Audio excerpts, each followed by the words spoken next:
Hey, Matthew Swinnerton from Event Santa Cruz. I am super excited because I'm with one of my favorite local entrepreneurs, Annie Pautsch from the Brew Cruz. How you doing? Good. Thank you for doing this. Oh no, awesome! This is. I'm not just saying that she's one of my favorite. I mean, she is definitely one of my favorite.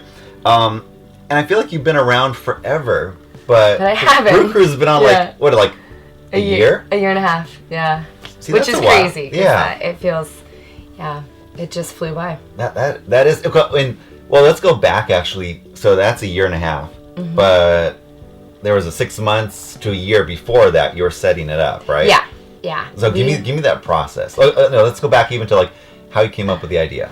A couple different reasons I came up with the idea, but I was legit sitting at Discretion when they first opened and working on my resume. Okay. And that was not going well. I was what were you gonna do? The resume. I had no idea. I had no idea. I Okay. used to work in film on San Francisco, so I was just like, I want to do something. And I was actually thinking, it'd be amazing to work like in the brewing community because that's where I frequent a lot. Okay.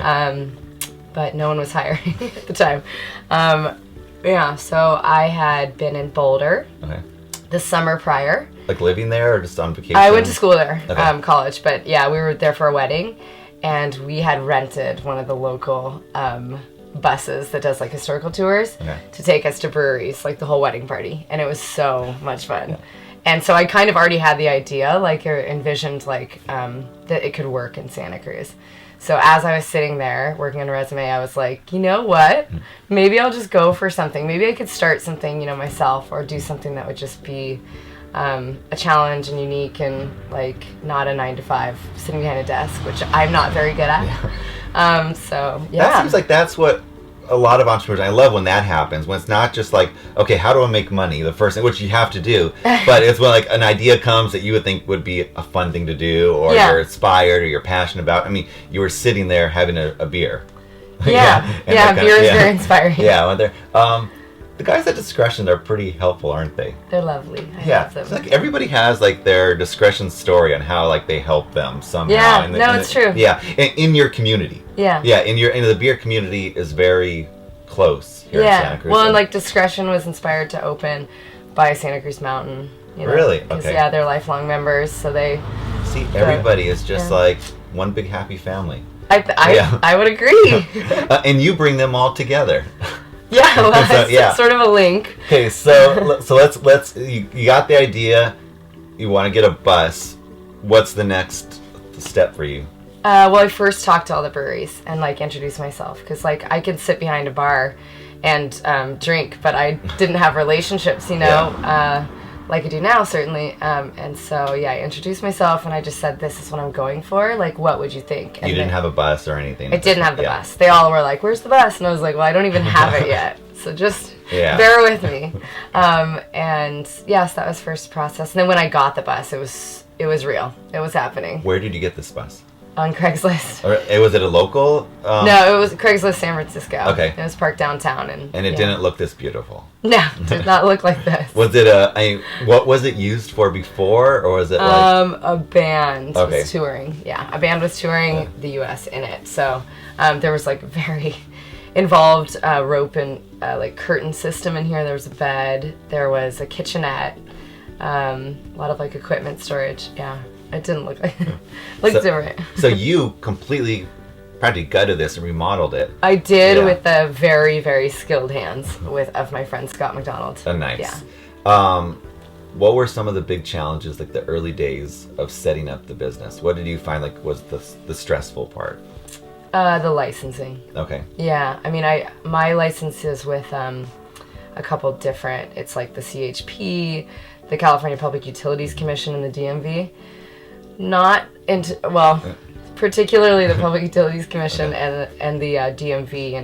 It's a very tedious. Is that because it includes situation. Beer, or just because you're transporting people? Mostly transporting people. Okay, yeah.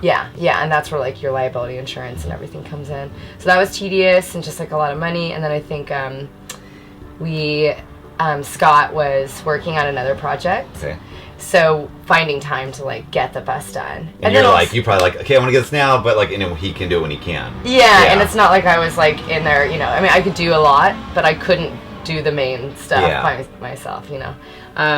So yeah, probably that, and then, you know, keeping yourself pumped, because a lot of, you know, the like insecurities and feelings of like, what am I doing? Yeah, those come out, and so just sort of having a good support system, you know, like that helped so much. Was it hard sometimes? Did you have some people that maybe you felt like they weren't not as supportive, but they're like, they were probably scared for you, like, what are you doing? Kind of, like, you know, go get a normal job. Yeah, or something. No, I mean, because my parents had been waiting for so long for me to, like, find something that I loved.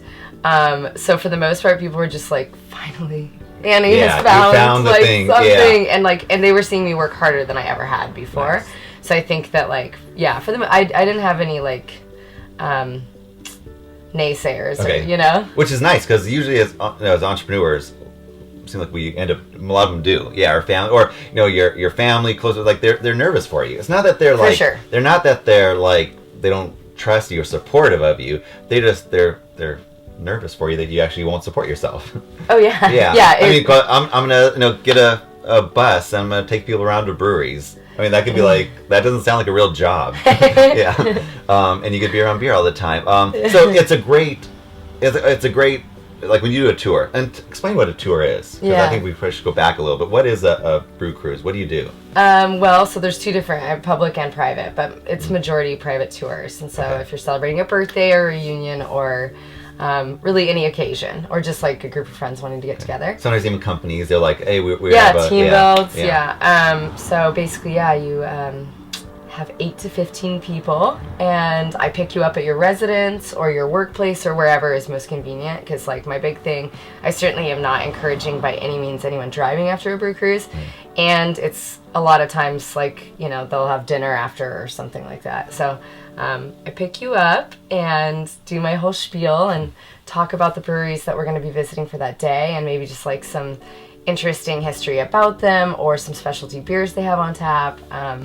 And then we get on our way, and usually people pop open a beer and cheer. A lot of cheers happening on the bus all day long, and singing. Beer's good at that. Then we stop at 3 breweries for the tour. So at each brewery we go in. Sometimes we have a table reserved, or we go behind the scenes and get to see like the entire brewing process. Each passenger gets a pint or a tasting flight, and we do that times 3. And how do you pick? They pick. We have they pick, because how many breweries do we have? Sometimes I'll certainly like persuade for one or the other. And that's either because the route works better. You know, like some people, I think, especially if you're not from Santa Cruz, you might not understand like locationally where ones are. If someone wants to go to like Elkhorn Slough Brewery, is that a new brewery? Yeah. They're not open yet. Okay, but if they wanted to, like, say if that was there, like, that's pretty far. We got to find that direction. Then you want to like kind of have ones that like trail down, just so it's not too much time on the bus or too much time at each of the breweries. So it's a nice balance, you know. Nice. So what's the challenges of now? So we talked about challenges of, you know, just starting the business. What wakes you up at 2 a.m. if you are asleep? You said you stay up to 2 a.m. But what wakes you up and like, oh man, I need to get that done? Or what stresses you?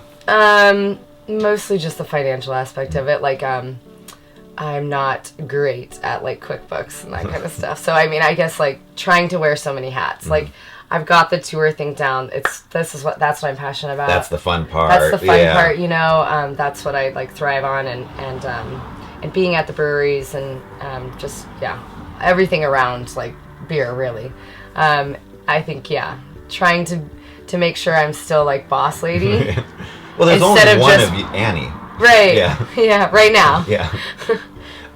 That's the number one. That's the number one response to that question. It's financial. You're just like, you know, because you're passionate about something, but that part's not the fun part. Or doing the books. Just I could get a bookkeeper. That would probably help out. Next step. Okay, so what's next for the Brew Cruise? What's it's like? Is it going to be just like this is going to be Annie for the next 40 years. Or, yeah. I actually am getting a second bus. Are you serious? Yeah. Oh, wow. Is this exclusive? Like, did we get this year? Well, I mean, a few people know. A few people know. So, do you have the bus, or you're going to start looking for a bus? No, because I'm looking at a station wagon, which is pretty epic. Oh, wow. Yeah. The Griswolds? I love the Griswolds. Yeah. I want it to still have like the same kind of woody aesthetic, but no, I am getting a second bus. It's gonna help me with kind of larger parties. It's gonna help me with over the hill pickups because I get a lot of that request. Okay. And then it's just gonna basically be a little beer shuttle. Oh, that is so awesome. Are you gonna like brand it like this, like the same colors? Yeah. It'll definitely have the same look, but it won't be a little bus. Because I'm thinking like around 8 people or something. Okay. But it will be called the Brew Cruiser. That is so awesome. It's gonna be because I had a lot of last summer, which was sort of like a big indicator for like, it was my first official summer because I launched in the summer, but I was just getting going. I missed out on a ton of business. I mean, I still was very busy, but I missed out on all the like 2s and 3s because I had emails from people being like, "Hey, we heard about Brew Cruz. We're coming down for today, from the city or wherever. Yeah. Can we go on a Brew Cruz?" And I'm like, "No, I'm sorry," because like 2 people on this thing, like, there's driving Miss Daisy, gas, that. And so the Brew Cruiser is going to be more on like a track. So I'm thinking like from Tuesday to Sundays, it'll be running from like 1 to 8 p.m. and you can hop on, hop off. That is so cool. And there'll be a little schedule in each of the breweries, and I've already started to talk to the breweries, obviously, about it, and it'll help people sort of explore on their own time a little bit, less structured. If you're, I hear this all the time, like, because obviously a lot of businesses locals, but like people that live on the east side, they're like, "Oh my God, what's Weston Tap?" Or like whatever, because they're not getting to the west side a lot. It is like sometimes when I have like events or things that from other sides, they're like, "That's a complete different country." Like you don't want to go down Mission Street or something. Yeah, it's too far. Yeah. So I mean, like if you're sitting at Beer 30 and you're like, it'd be so fun. Like, let's go to Santa Cruz Mountain today. Yeah. And so the Brew Cruiser would just come by. It waits for about 5 minutes, and you can, if there's space on it, you just pay one time, hop on, you can take it all the way there, and then catch it when it comes back around with your same bracelet, so. Super cool. Yeah. So last question, what do you feel, or how do you feel, is that the right question, the beer scene in Santa Cruz? Mm-hmm. It seems like, is it growing? It just seems like it is somewhat. I mean, it seems like we're getting a new brewery and it seemed like you got there right at the perfect time. I did, but I did. But Not that we didn't have a beer scene before, but it seems like now there's something about it. Yeah. I saw that was happening. Yeah. Because even sitting at Discretion, that day, it was like they had just opened and then I already had heard about another. It's like, and any place, like breweries are thriving in the U.S. and I heard like San Diego has like 80 brewers in San Diego. And way more than that. Okay, or something. Yeah, it's ridiculous. And and I know they're bigger. San Diego's bigger than us, but we only have like 13 or so. Yeah. And there's some lady that was looking in the window. That's how that happens. I wish we could have saw a video of her. She was really funny. Well, thank you so much for the interview. We finally got an interview with each other. My pleasure. Thank you very much. Yay. Annie with the Brew Cruz. How do we get a hold of you? scbrewcruise.com. Great. Thank you so much.